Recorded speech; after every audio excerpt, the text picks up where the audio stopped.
Hey, what's up, guys? Today I'm going to be working on this clapped out e92 BMW. You can see a big chunk of the wheel missing and then the tire pushed into the inner fender.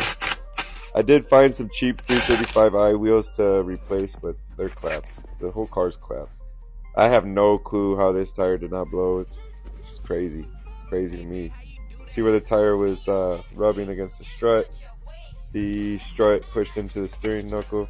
I am going to take off the caliper. I will hang the caliper. Reason for hanging the caliper is you don't want to stretch your brake lines and then not be able to stop the car after you fix it. I just use zip ties. I used 3 of them and just cut them later. I didn't have any S-hooks, but it's a good investment to have S-hooks. Removing the rotor is a 5mm Allen.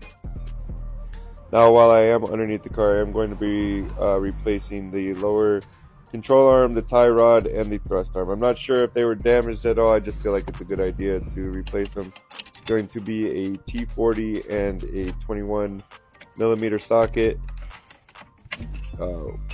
Don't forget, you will also need to remove your ABS sensor and the bolt for your upper sway bar link.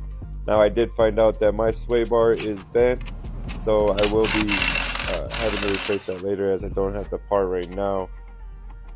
Now, when torquing these, the thrust arm has to be torqued while the car is on the ground, but the lower control arm and the tie rod do not.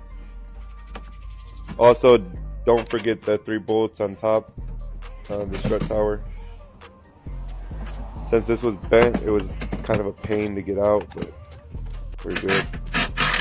Here you can see me removing the thrust arm bolt. Not really that hard. I believe the hardest one to remove is the lower control. That one's a pain. And then actually reinstalling the lower control arm is a pain because the way the metal's set up, it's meant to squish the metal bushing. Now, don't forget, when you are installing the rotor back to the bearing, sand the bearing and then sand the rotor where the wheel meets the rotor. That way you don't get those vibrations while you're on the road. And yeah, so now you can see the wheel is straight. I told you they're clapped out 335i wheels, but there's something.